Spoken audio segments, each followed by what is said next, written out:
Bayangin lo punya tetangga yang tiap hari diteriakin maling. Tapi anehnya, gak ada satupun yang berani masuk ke rumahnya. Itulah Iran. Diserang opini, diembargo, dikeroyok sanksi, tapi tetap berdiri, tetap ngegas. Dan yang paling serem, tetap tenang. Amerika udah bawa kapal induk, Israel udah teriak-teriak soal nuklir. Tapi kenapa Iran masih bisa senyum, ngopi di Teheran, sambil bilang, kalau lo niat nyerang, siap-siap balik bawa peti jenazah. Karena Iran bukan cuma negara. Dia jaringan, dia ideologi, dan dia punya satu hal yang gak dimiliki Barat, kesabaran berdarah. Iran itu bukan tentara dengan parade bendera, bukan negara yang bikin perang pakai pengumuman pers. Dia bukan NATO, bukan Uni Eropa, tapi dia bikin Amerika mikir dua kali, Israel gemeter tiap malam, karena strategi Iran tuh kayak racun yang disimpan dalam teh manis. Gak kelihatan, tapi siap bikin lawan muntah darah. 1. Gaya bayangan, proksi di mana-mana. Lo pikir serangan rudal dari Yaman ke Israel itu asal lempar? Enggak bro, itu kayak nembak dari jarak 2000 km pakai tangan orang lain, dan tetap kena sasaran. Iran punya jaringan milisi Hizbullah di Lebanon, pasukan elit non-negara yang bikin Israel jungkir balik. Hashd al-Sha'bi di Irak, bisa matiin jalur logistik Amerika Serikat kapan aja. Houthi di Yaman, bukan cuma pemberontak, tapi ujung tombak rudal dan drone. Milisi di Suriah, bahkan di Gaza, tangan-tangan panjang Republik Islam. Lo pikir ini cuma hobi nyumbang senjata? Ini operasi strategi. Iran ngatur catur di 5 papan sekaligus. Dan musuhnya cuma bisa ngeluh ke PBB. 2. Rudal dan drone, arsenal buatan sendiri, tapi bikin was-was. Iran gak jualan senjata ke luar negeri, tapi coba lihat apa yang mereka punya di dalam negeri. Rudal balistik Sejil, Emat, Hiam, Khorramshahr, bisa terbang ribuan kilometer, bikin Tel Aviv atau Doha panas dingin. Drone tempur Shahed 109, Mohajer 6 dan Shahed 136, yang bikin Ukraina stres.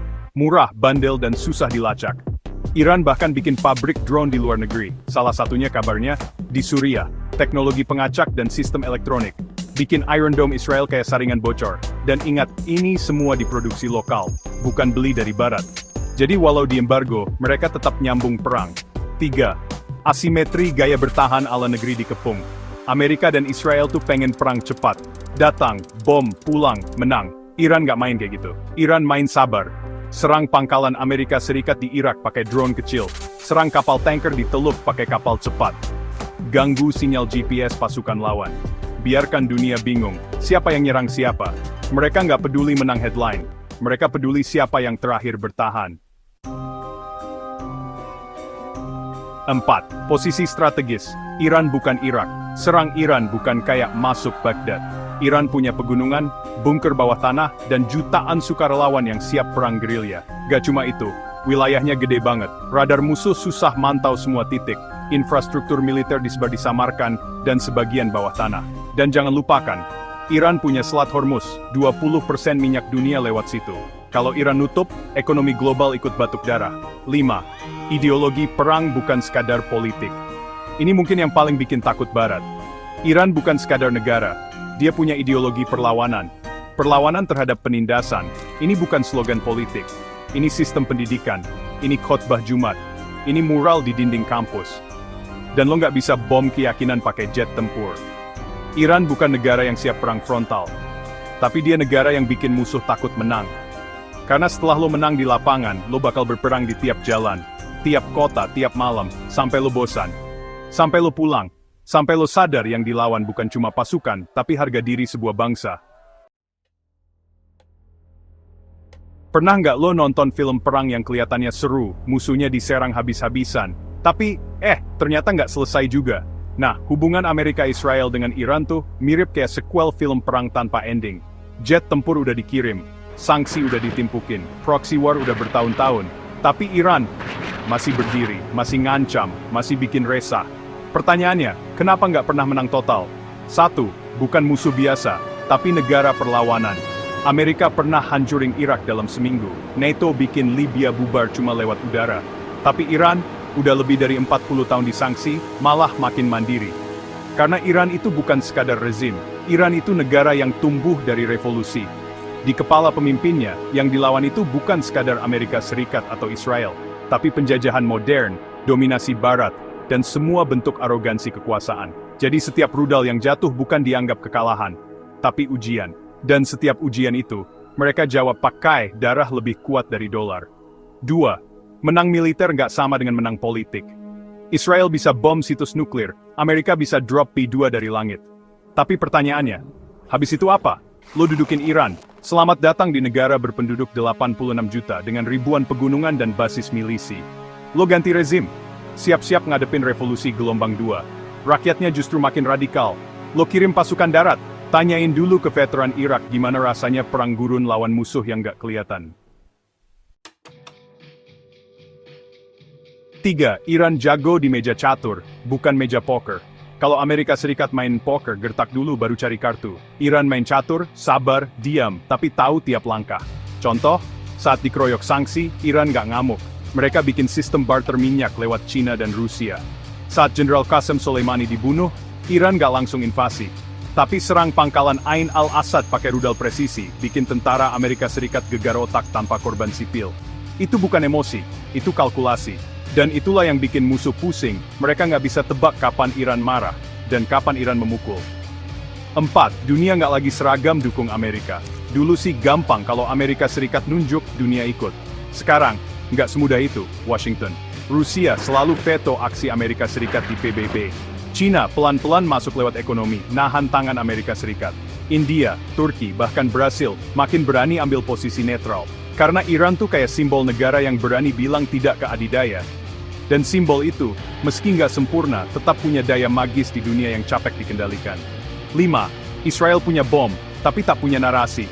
Israel bisa bom Damaskus, serang konvoi di Irak, atau blokade Gaza. Tapi tiap kali Iran kirim satu video pemuda Palestina lari sambil bawa bendera, dunia lebih percaya yang tertindas. Iran ngerti bahwa perang hari ini bukan cuma soal tank dan drone, tapi soal siapa yang kelihatan jahat di kamera. Dan itulah kenapa, meski Israel punya Iron Dome, mereka nggak bisa hadang arus opini global yang makin nyinyir terhadap penjajahan dan apartheid. Iran bukan negara dengan ekonomi raksasa. Bukan juga pemilik armada kapal induk, tapi dia punya hal yang bikin semua musuh berpikir ulang. Jaringan proksi yang gak bisa dibom semua sekaligus. Militer yang dibentuk dari mental bertahan, bukan gaya show off. Rakyat yang tahan menderita tapi meledak kalau diinjak. Dan pemimpin yang cinta atau benci gak mudah ditekan. Karena menang perang itu bukan soal siapa yang kuat, tapi siapa yang gak gampang dipatahkan. Dan Iran? Sudah dibom, disangsi, disabotas, diblokade, tapi masih berdiri. Dan dunia sadar negara yang tetap berdiri setelah semua itu, adalah musuh yang pantas ditakuti. Bab 3, Kekuatan Simbolik. Kenapa Iran menang di hati banyak orang? Dunia boleh bilang Iran tertinggal, ekonominya dikepung, teknologinya diblokir, pasarnya dijegal. Tapi coba lo jalan ke Amman, Beirut, Jakarta, Karachi, bahkan Caracas. Tanya satu hal, menurut lo siapa yang berani lawan Amerika tanpa basa-basi? Jawabannya bukan Cina, bukan Rusia. Tapi satu nama yang selalu muncul, Iran. Kenapa? Karena dalam dunia yang dipenuhi penjilat kekuasaan, Iran berdiri dengan kalimat, kami bukan musuh rakyatmu, tapi kami bukan budak negaramu. Dan kalimat itu punya daya ledak yang gak bisa dibungkam rudal. Dunia boleh bilang Iran tertinggal, ekonominya dikepung, teknologinya diblokir, pasarnya dijegal. Tapi coba lo jalan ke Amman, Beirut, Jakarta, Karachi, bahkan Caracas. Tanya satu hal, menurut lo siapa yang berani lawan Amerika tanpa basa-basi? Jawabannya bukan Cina, bukan Rusia, tapi satu nama yang selalu muncul, Iran. Kenapa? Karena dalam dunia yang dipenuhi penjilat kekuasaan, Iran berdiri dengan kalimat, kami bukan musuh rakyatmu, tapi kami bukan budak negaramu. Dan kalimat itu punya daya ledak yang gak bisa dibungkam rudal. Narasi perlawanan yang kuat itu, sebenarnya bukan cuma slogan kosong. Buat orang Barat, Iran mungkin identik dengan musuh. Tapi buat sebagian besar rakyat tertindas di dunia, Iran adalah simbol keteguhan. Di Palestina, mural pemimpin Iran berdiri berdampingan dengan wajah pejuang lokal. Di Lebanon, Hizbullah dianggap bukan cuma sekutu, tapi penjaga martabat. Di Yaman, kaum Houthi bahkan menyebut rudal mereka kutukan atas kolonialisme. Bahkan di Indonesia, ada ya, kelompok mahasiswa yang pakai syal hitam hijau sambil teriak, bebaskan Palestina. Iran tahu satu hal yang Barat lupakan, rakyat di bawah itu nggak butuh negara kuat. Mereka butuh negara yang berani bicara untuk mereka. Media barat sekarang udah nggak lagi punya monopoli cerita. Dulu kalau CNN bilang Iran jahat, dunia langsung percaya. Tapi sekarang, ada media alternatif. Ada video TikTok dari Gaza. Ada akun Telegram dari Quds Force.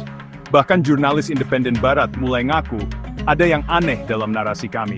Dan Iran, mereka nggak diem aja. Mereka bangun jaringan TV sendiri, kayak Press TV. Mereka gelar konferensi pers pakai bahasa Inggris. Mereka sebar footage perang yang emosional, bukan teknikal. Karena Iran paham, dunia sekarang bukan lagi dikuasai senjata, tapi emosi. Generasi muda dunia sekarang semakin melek, semakin simpati. Lo pikir anak muda sekarang bodoh politik? Coba aja lo buka kolom komentar di YouTube, TikTok, atau X, yang dulu namanya Twitter. Kenapa Palestina nggak punya negara? Kenapa Iran selalu diserang tapi nggak nyerah? Kenapa tiap kali Amerika Serikat masuk negara orang selalu berantakan?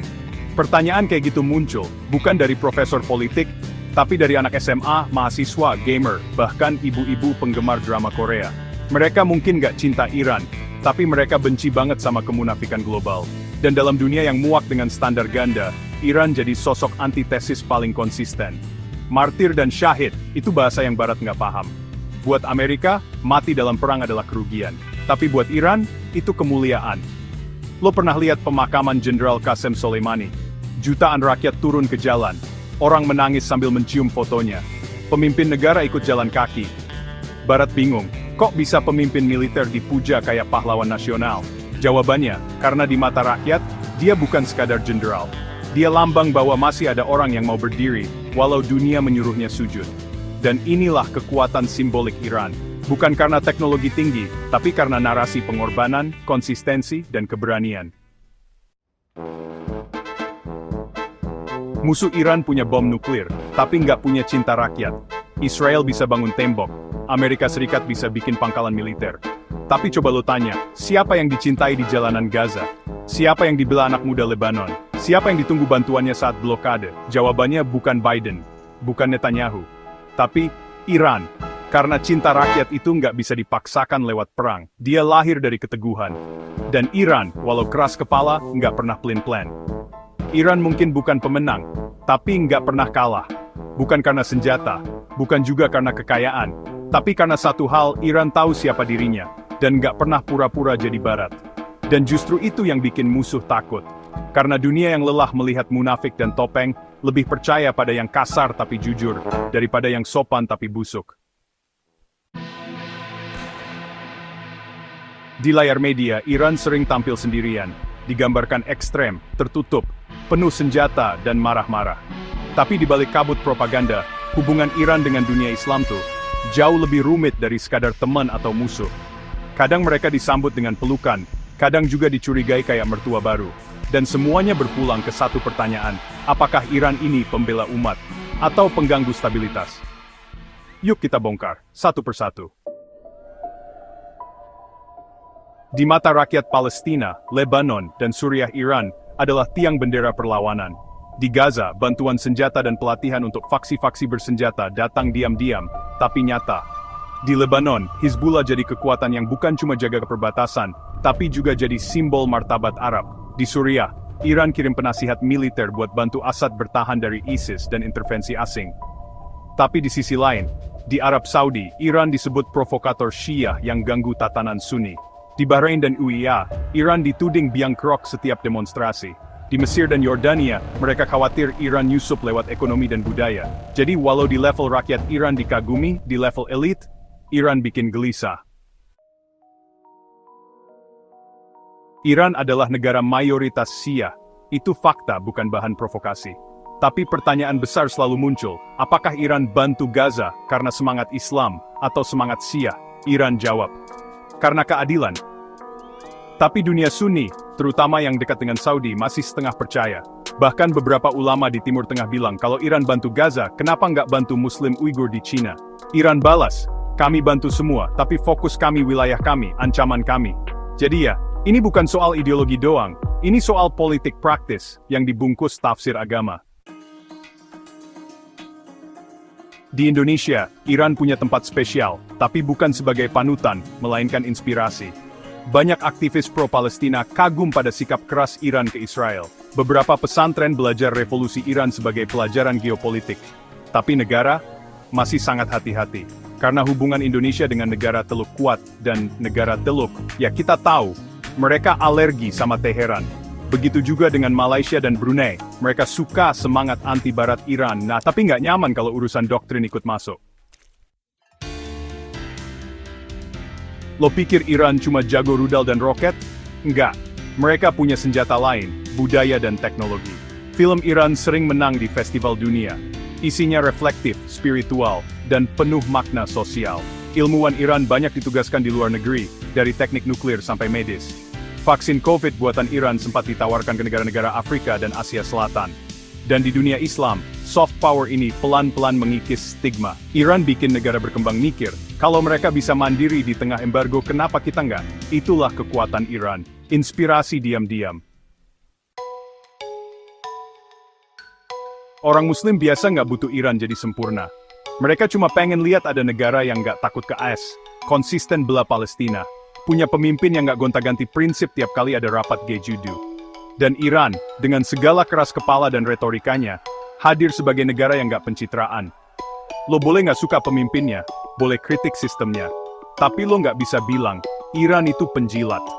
Dan buat banyak Muslim di dunia, itu nilai yang lebih tinggi dari demokrasi palsu. Iran adalah magnet, kuat menarik simpati rakyat, tapi juga medan magnet, bikin elit dunia Islam nggak bisa tenang. Karena satu hal, kalau Iran berhasil bertahan dari serangan Amerika dan Israel, maka dunia Islam nggak punya alasan lagi buat terus jadi budak ekonomi dan politik mereka. Dan itu lebih bahaya dari 1000 rudal.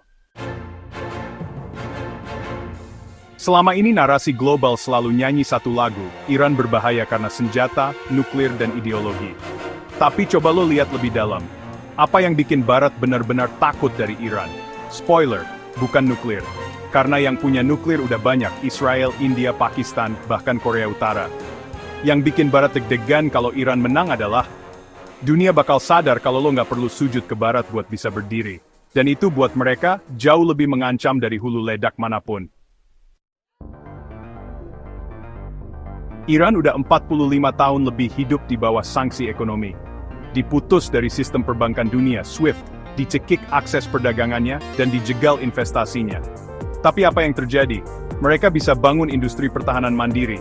Mereka produksi mobil, vaksin, reaktor, dan satelit. Mereka bahkan dagang langsung ke Rusia, China, dan Amerika Latin, lewat jalur alternatif. Artinya, sistem ekonomi global bisa diakali. Dan kalau Iran bisa selamat dari embargo dan tetap jalan, berarti negara lain juga bisa. Bayangkan kalau Afrika mulai dagang tanpa IMF. Atau kalau negara Asia Tenggara bikin blok dagang sendiri. Atau kalau Amerika Latin keluar dari dolar. Barat takut bukan Iran naik, tapi ketahuan bahwa sistemnya nggak wajib diikuti. Iran itu salah satu penghasil minyak dan gas terbesar dunia. Selama ini, pasar minyak dikendalikan lewat OPEC, yang ya, sering banget ditekan Amerika Serikat dan sekutunya, dan dolar sebagai mata uang tunggal transaksi. Tapi Iran bilang, kami mau transaksi pakai yuan, rubel, atau barter sekalian. Dan itu langsung bikin alarm merah di Washington. Karena kalau Iran berhasil jual minyak tanpa dolar, dan negara lain ikut, nilai mata uang Amerika bisa anjlok kayak jungkat-jungkit putus tali. Sekali Iran buka jalan buat keluar dari sistem petrodolar, Amerika kehilangan ATM globalnya. Dan itu bukan cuma kerugian ekonomi, itu bunuh diri geopolitik. NATO dibentuk buat lawan Uni Soviet. Tapi sekarang, banyak negara mempertanyakan, buat apa kita ikut NATO kalau ujungnya diseret-seret ke konflik Amerika Serikat? Kenapa Eropa harus bayar harga perang di Timur Tengah? Kenapa rakyat kami susah beli gas, padahal yang perang bukan kami? Kalau Iran bisa bertahan dan bahkan nyerang balik, itu kasih pesan ke negara dunia ketiga. Lo nggak perlu jadi anggota NATO untuk aman. Lo cuma perlu punya prinsip dan rudal. Itu narasi paling mematikan buat Barat. Keamanan bisa dibangun tanpa mereka. Barat sebenarnya nggak takut sama negara kuat. Mereka bisa kerjasama dengan siapapun, Arab Saudi, UIA, bahkan Taliban. Yang mereka takutin itu negara contoh. Negara yang bisa survive, punya identitas sendiri, nggak ikut sistem mereka dan rakyatnya nggak memberontak. Iran bisa jadi Cuba versi Timur Tengah, atau Vietnam versi Shia. Negara yang terus dijegal, tapi terus bangkit. Kalau negara-negara Afrika, Asia, dan Amerika Latin lihat itu, mereka bakal mikir, ternyata nggak harus jadi antek bisa maju. Mimpi buruk bagi kolonialisme gaya baru. Barat terbiasa ngatur narasi, siapa musuh, siapa pahlawan, siapa sipil, siapa teroris. Tapi sekarang, netizen dunia makin pintar. Rakyat Palestina, Yaman, dan Lebanon bisa siaran langsung dari ponsel mereka. Jurnalis independen ngelawan CNN dan BBC. Dan Iran punya armada info sendiri. Jadi kalau Barat bilang Iran ancaman, orang bisa jawab yang bilang siapa dulu. Perang informasi ini bikin Barat kehilangan monopoli. Dan Iran justru makin kelihatan jujur. Karena kemenangan Iran bukan cuma soal militer, tapi soal narasi hidup. Bahwa lo bisa berdiri sendiri, bahwa lo bisa berdaulat, bahwa lo nggak harus ikut Amerika buat dihormati. Dan dunia Barat nggak takut Iran karena bom. Mereka takut karena satu hal, kalau Iran bisa, berarti semua bisa. Dan buat sistem yang hidup dari ketakutan itu lebih mematikan dari perang dunia. Di mata banyak orang Indonesia, Iran itu jauh. Secara geografis ya, ribuan kilometer. Secara budaya juga beda. Dan secara politik, wah, udah kayak dua dunia paralel. Tapi kalau lo pikir konflik Iran cuma urusan Timur Tengah, coba pikir lagi.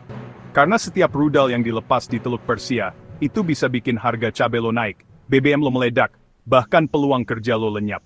Dampaknya nyata, cepat, dan nyusup kayak angin malam. Iran itu jalur vital energi dunia. Selat Hormuz yang diawasi Iran dilewati lebih dari 30% minyak global. Sekali aja Iran tutup keran atau ganggu tanker-tanker raksasa, harga minyak global naik drastis. Indonesia yang masih impor BBM, langsung ikut menjerit. BBM naik sama dengan logistik naik, harga barang naik, dan THR jadi nggak ada gunanya. Bayangkan, perang di Iran, tapi yang ngamuk justru emak-emak di pasar Cibubur. Tiap konflik besar, apa yang pertama kali goyah? Mata uang negara berkembang.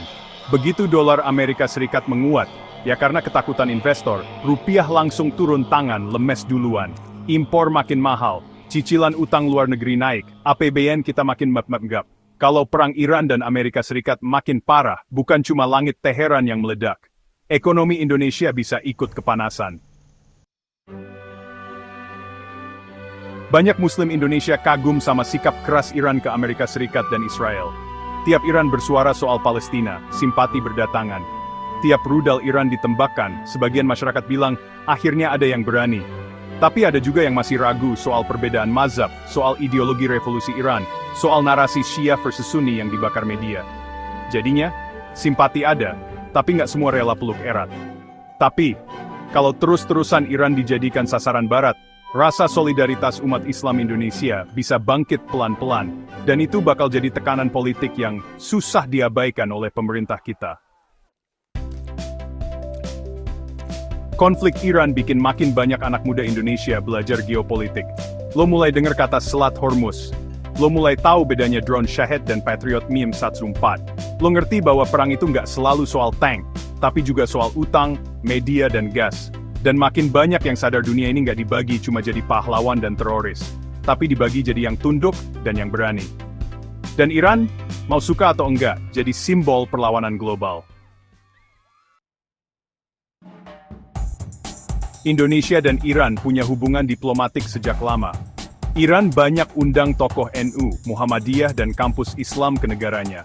Kita juga ekspor produk ke sana, dari karet sampai makanan.